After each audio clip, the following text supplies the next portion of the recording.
Greetings, ladies and gents, and welcome to this latest iteration of the web series Wearing Power Armor to a Magic School. If you're new to the series, there is a playlist listed down below in the description, and as always, I hope that you enjoy. Chapter 58, Downtime. You know that feeling you get when you walk out of the last exam of the school year? That weird, light-chested feeling you get when you're hit with this cool gust of autumn air and then realize you're done. Where you flick your eyeballs towards the one seemingly never-ending to-do list, courtesy of the AR lenses, reveals the completely foreign sight of an empty calendar in your weekly planner HUD, where you instinctively reach for your phone, unrolling it only to reveal that your friend group, chat rooms, servers, and forums once filled to the brim with never-ending flood of anxiety-ridden exam-related questions have suddenly and abruptly gone dark. Well, that's where I stood as I was finally escorted out of the faculty tower and back into the academy castle proper. I couldn't feel the cool autumn air, of course. I also didn't have an infosphere or extranet connection to check any servers. Not that we'd even matter here anyways. But what I did have was my trusty to-do list and the seemingly infinite collapsibles and expandable lists of objectives to accomplish. And what they revealed was nothing short of euphoric. Emptiness, an empty vacant vacuum for an entire day. No crazy errands to run, no unexpected missions to accomplish, nothing but a big old nothing. I couldn't help but to audibly laugh inside my suit, starting with a dry cackle, then soon evolving into something just under a cry laugh as I realized that it is all over. All of it. From the null to the bomb to Maltroy to Illinois' trial, all of it was over. And while the big objectives were still much apparent later down the to-do list, and while there was an objective at the very far end of the calendar, that being the ECS shard of Import Dragon Hunt, it was still a ways away. Because today was finally a free day. And I couldn't help but just to slump, activating the suit's in-armor positional reorientation mode, and just standing there in the quiet part of the castle for a good few minutes.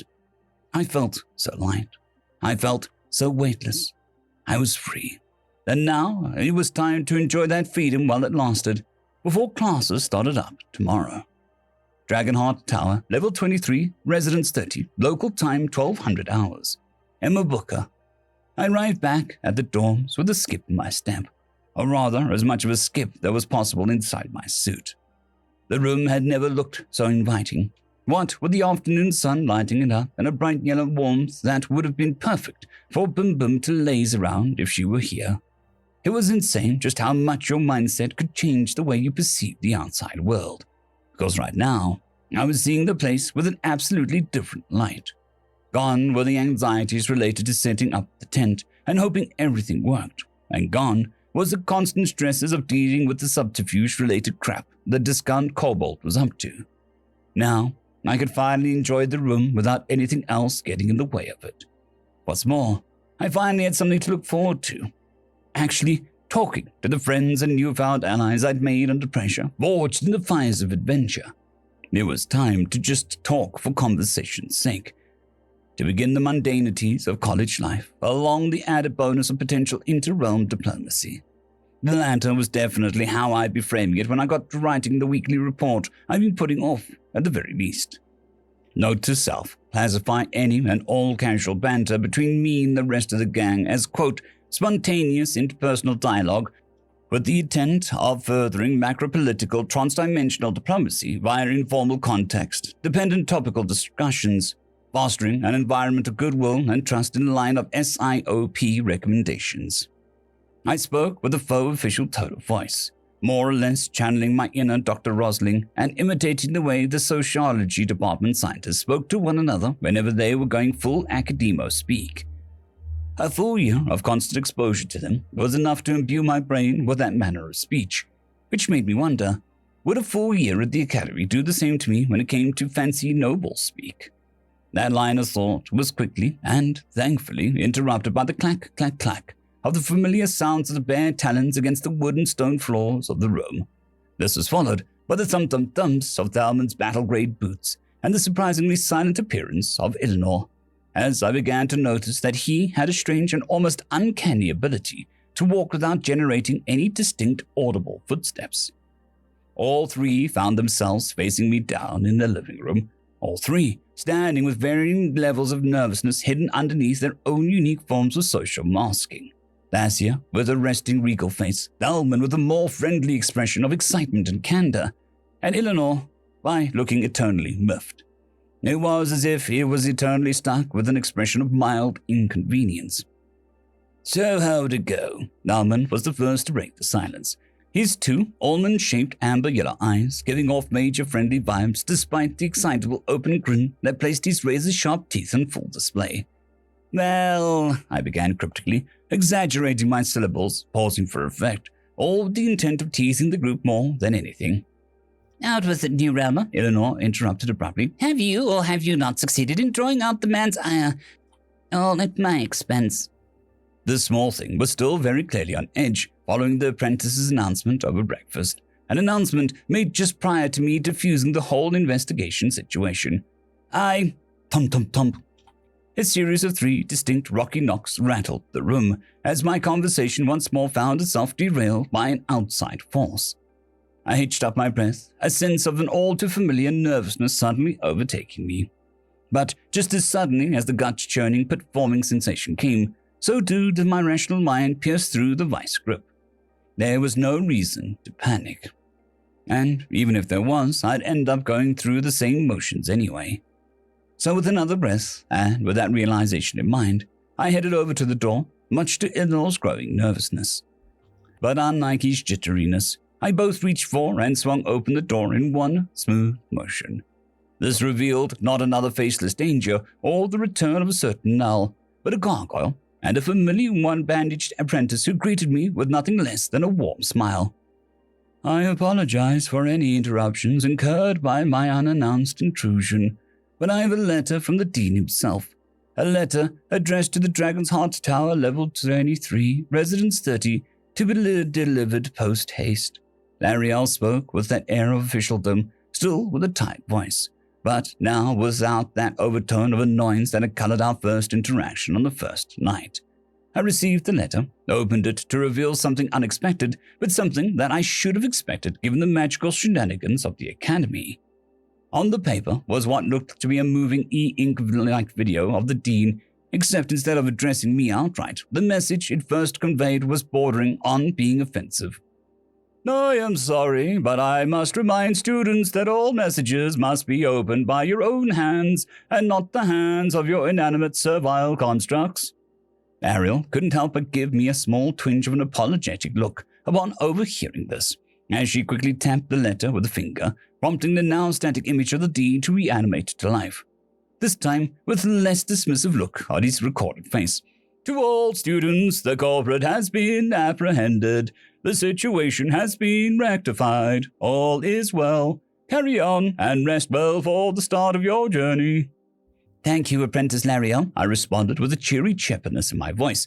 "Oh, and I hope you're recovering all right," I added sheepishly, reaching over to rub the back of my helmet, once more garnering a solid bonk. "The pleasure is all mine, Emma Booker," the apprentice responded with an equally polite response, before moving on to a more personal tone of voice, delineating the next response as a personal one rather than one spoken in any official capacity. "And yes, the Master Healer states that my healing is progressing as expected. I should make a full recovery by the middle of next week." "Well, that's good to hear," I announced excitedly, all but allowing my genuine sense of relief to color my words. It was just a few days ago when I saw her barely breathing and splayed out on the ground after all. So to see her here, back in the thick of her duties, with a clean bill of health, was something that was as jarring as it was welcome change of pace.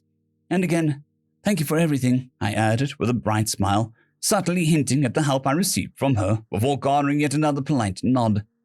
That was about as far as it went when it came to her acknowledgement of the role she played in the bomb drama, however. But that wasn't the end of my overactive mind as a sudden, rather dark, intrusive, but reasonable thought suddenly made itself known. One that I just had to follow through with. "Say, would you mind if I asked you as to how Professor Maltroy is doing?" I asked suddenly and abruptly, prompting an equally abrupt shift in the apprentice's features, as it looked as if her internal threat levels had raised from 0 to 100 in a fraction of a second. "I do not know," she responded simply and curtly, all the warmth from her interaction draining as she considered her next words very carefully.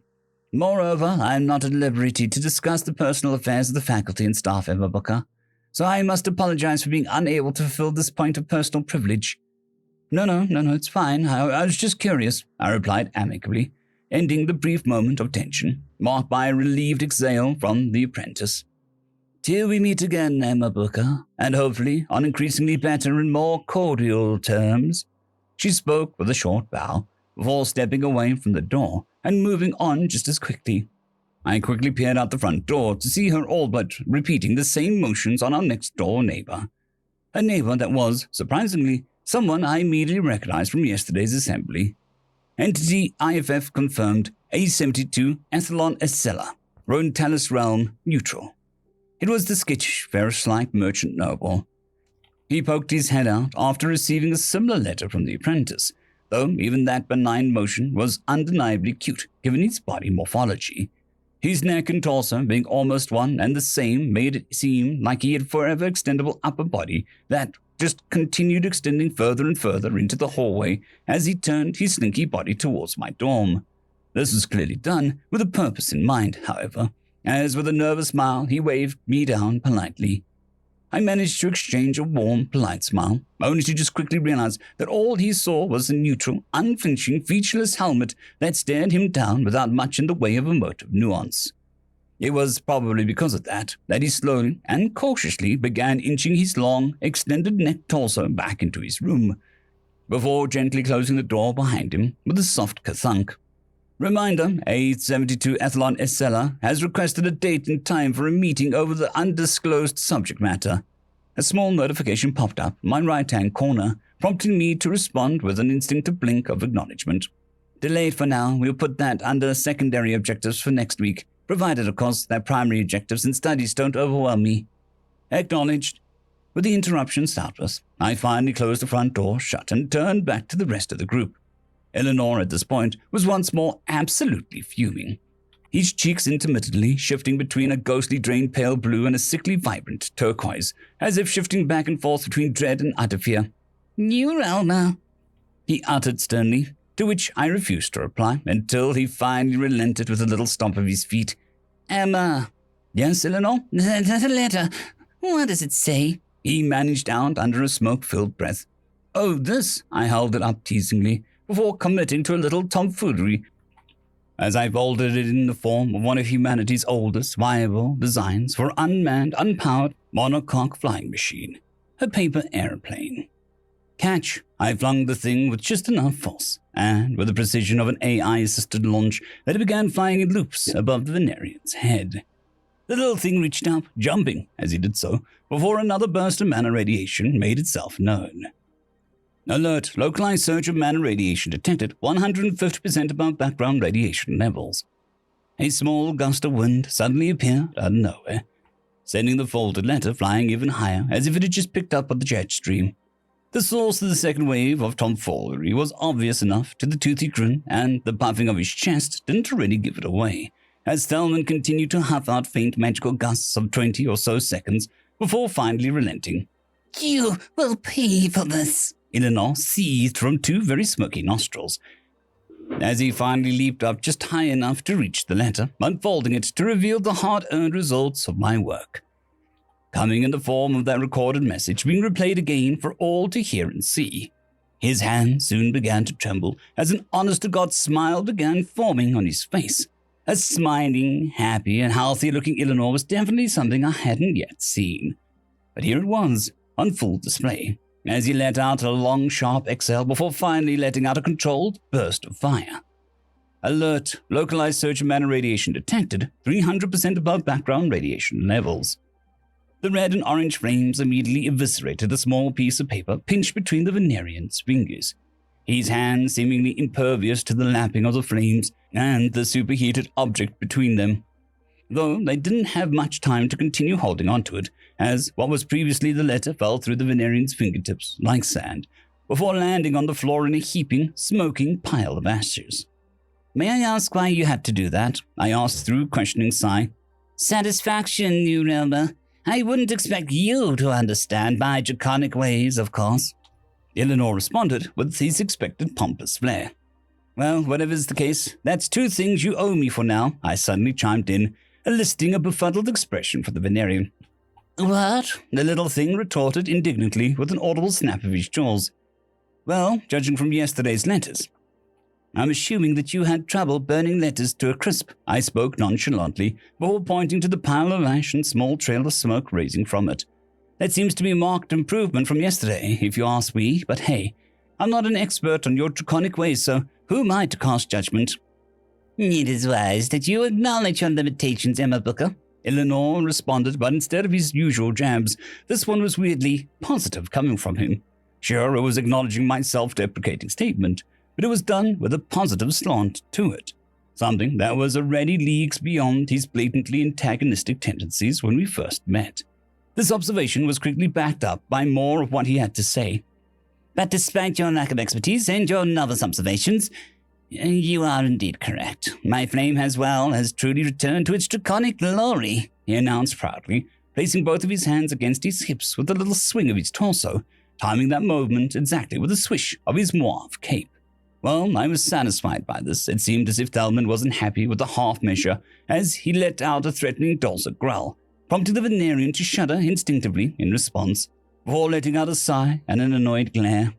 Thank you, Emma Booker, for your aid in this aspect of my encumbrance as well, he added reluctantly, prompting an improving nod from my end, which was enough to end Eleanor's latent threats. You're welcome, Eleanor, I responded curtly and with a tired sigh. Just remember our agreement last night and let's move on, which, speaking of, I turned to the rest of the group. I don't think I've announced this properly yet, so here goes. I'm officially done for the day now, I announced with glee. And your talk with the Dean, Emma? How did that go exactly? Vassia just quickly chimed in, attempting to fill the gap of my sudden and lackadaisical statement. The results speak for themselves, I think. I casually pointed to the burnt letter on the floor. But to clarify, I went surprisingly well, all things considered. How did he carry himself throughout the conversation? Were there any points in which you could infer hints at a parallel message being conveyed? In what manner did he start the conversation, and in what fashion did he end it? And on what terms did you conclude these discussions? Were you able to— You know what? I interrupted Tassia, right, as she was in the thick of things. I think it'll be easier for me to just show you. It took just under an hour to review the footage, with about half the time devoted to Gang pointing out key details practically every other second. The first notable one was something that I'd been meaning to ask the group since the sudden and abrupt revelation. So, just to clarify, I began, pausing as I rewound the footage back to the hazy-eyed clerk that bumped into me at the dean's office.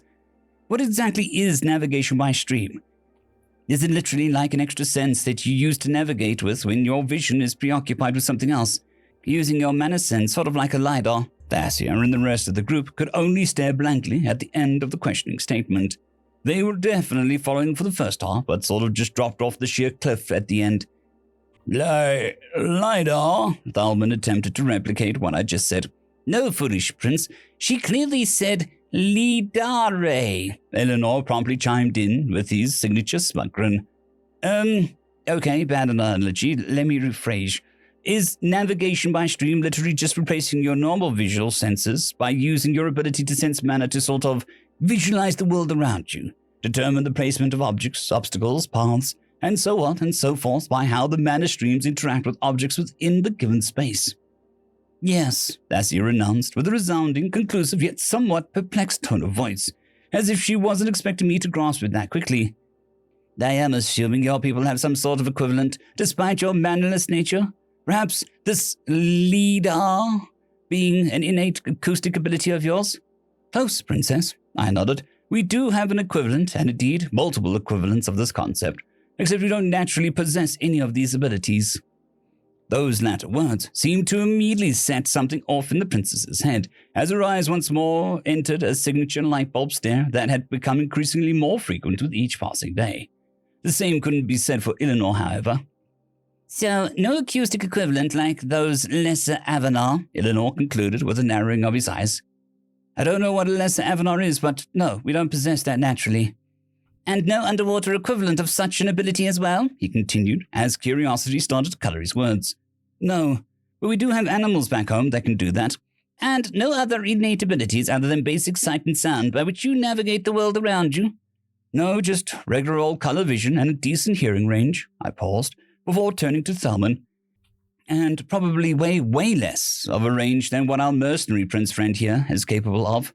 So your species is inherently deficient, not just in the capacity of mana, but in the faculties of your natural forbs as well.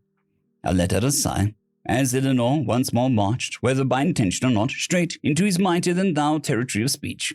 Nope, I responded bluntly. But it is clear that through the inherent lack of natural gifts, her people have been driven to create artificial means for bridging the gap, perhaps even surpassing them.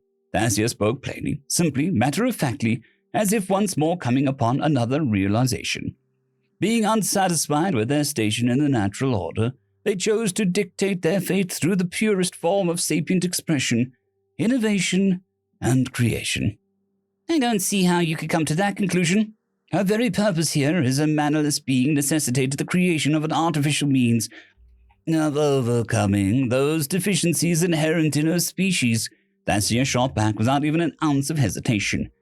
She possesses artificial insects by which to act as her eyes and ears, extending her reach. She possesses devices that can bridge the gap between spaces in a similar fashion to a hearing sense. Everything you can think of as a natural deficiency, her people have found a novel means of overcoming, if not outright surpassing them. That's right, Eleanor. I suddenly entered the fray, tag-teaming Thassia with a small nod of acknowledgement. My species may lack natural acoustic mapping, the ability to track by scent, the ability to do this and that as seen across multiple species. But what we lack, we make up for in advanced tools.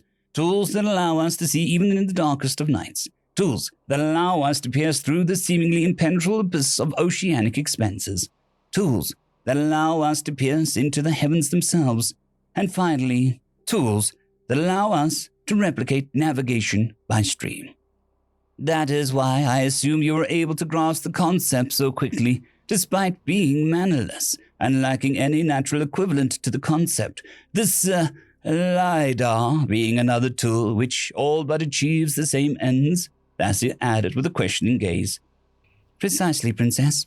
Thassia took a moment to process that, before responding with an affirmative nod. If in doubt, just assume the Earthrealmer has a tool for that, Thalman added jokingly, though there was a clear undercurrent of unease from that statement as well. As if the Lupinar understood that with all proverbial doors being opened, if a line could even be drawn in terms of what was and what wasn't possible. But I digress. Are there any other topics that you wanted to touch upon in this memory shard with the Dean? Yeah, one actually. A pretty major one if you ask me. Your foolhardy and unnecessary risky plan to spare the man using your mannerless insect, Thassia all but lashed out. I know you have your gripes about that particular aspect of the mission, Princess, but this was an opportunity I couldn't just let slip. Heck, it may even help in Eleanor's case. Or better, it may clue us into where the man stands in this whole conspiracy. This is vital intel I wouldn't have been able to come across otherwise. The higher you fly, the greater the risks, Thassia responded sharply. But I see your points, even though I disagree with the cost-to-benefit ratio of these actions. High risk, high reward, I shrugged. Seems like our two cultures have similar concepts in this regard. I guess I'm just a high-risk type of girl. Anyways, my main gripe isn't with the success potential of the drone. It's about one thing the Dean hinted at. The implications that there exists more eyes, more ears, and most distressing of all, more hands in the ever-growing web of interests that is my candidacy. That is to be expected, Emma, Thassia responded matter-of-factly. The candidacy has and always will be a tool by which to gauge and ascertain the worthiness of a realm for Nexian reformation. You're putting it in terms that are far too kind and in line with the Nexian narrative, Princess, Thalman swiftly interjected. But the Eleanor Princess is correct, my dear mercenary prince. The candidacy is a means of gauging the potential of an adjacent realm, which by all but guarantees interests from vast collections of individuals beyond the faculty and staff of the Academy. In the case of such a novel and unique case as the Earthrealmers, I hazard to guess that the number may be far more than typical. Eleanor once more interrupted Thalman's wary remark. adding a surprisingly well-composed and constructive addition to the flow of the conversation.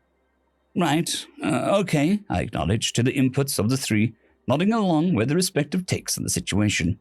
I guess we'll cross that particular bridge if or when it comes. The Melteroy situation probably put a massive red flag on my candidacy, so I guess this shouldn't have come as a surprise. It's just surprising that the Dean would openly admit it. The man is trying to appeal to your sensibilities, Booker, Eleanor once more piped up, this time treading into Thassia territory. He's trying to single himself out as a potential agreeable party, as a hand amidst the hands. He's trying to impose a narrative by which he isn't your enemy, but rather someone acting in the interests of his station rather than himself. I narrowed my eyes at that, quickly turning to Thassia to gauge her reaction. Eleanor's point holds merit, she acknowledged, in a surprising display of solidarity with the Venerian. More to the point, however, this marks the success of your attempts at assuring the man's temperament through the social debt incurred by your actions with the library in addressing the Academy's obligation in delivering the perpetrator of the great scarring. This is, in essence, an extension of a truce through the acknowledgement of a fragment of the great truth to you. It is a symbolic gesture in line with the normalization of relations following the social faux pas at the Assembly, and hinting at a potential future where both parties may coexist. Coexisting is what I hoped to guarantee, by the way I ended that conversation, I quickly added, because as much as he is the Dean, I needed him to understand that I won't just sit by and tolerate any further blatant incursions. A fitting gesture, and one I fully stand by, Thulman added. Once again, another, as you say, high-risk, high-reward maneuver, Emma, Thassia concluded, not adding any more to that than she needed to. With that all being said, Thulman began up again, barely seconds after the tail end of that line of conversation had just ended. We've already touched upon how unique your sensibilities are despite your physical limitations. We've likewise almost broached the topic that was your realm in night prior. Would it be too much to ask if we could reach a logical conclusion of these discussions, addressing and demonstrating the nature of your realm? A small smile crept up on my face as I nodded affirmatively, but not before Thulman raised a single finger in a small objection. But where are my manners? I can't just blatantly address such a matter without a gesture of good faith for my own end. It isn't the Haven Brock way. As such, I'm willing to take the first step and start us off with a small, brief glimpse into my own realm, provided that you are all right with that, Emma. A glimmer of excitement suddenly made itself known, stemming from the pit of my gut, and just as quickly swallowed me whole. That childlike sense of wonder suddenly took over, as I nodded excitedly. This was what I was here for. Yes, please, I beamed out, almost breaking that calmer, more mature side of myself for a moment, before I turned to both Thassia and Eleanor. So, considering where we're doing this now, would you care to also participate in the show and tell? Thassia reluctantly and wordlessly nodded, followed suit by a prideful, almost snarky grin from the likes of Eleanor. No, Emma Booker, you should not have asked for a game of comparisons, for the results of this contest shall most certainly be in my favor. I looked at the Venerian, allowing him to continue as he began rattling off the great boons of his realm, prompting me to flip through my HUD, scrolling through the vast contents of the CED, and then finally landing on the schematics to a holoprojector that needed some setting up in my dorm. Evie, yes, Cadet Booker, let's go through the library. There should be a lot we can work with depending on where Thulman and the rest of the group takes this. Affirmative, Cadet Booker. Accessing Cultural Exchange Database. End of story. I'd quickly like to thank the T5 peeps, Cold War Boomerwaffen, Sevaren Serberous, Bushmaster 177, Henry the Red, Casper Arnholtz, Cold War Boomerwaffen, Elijah Silvercross, Dragzoon W.R.E, and Sevaren Serberous. Thank you very much.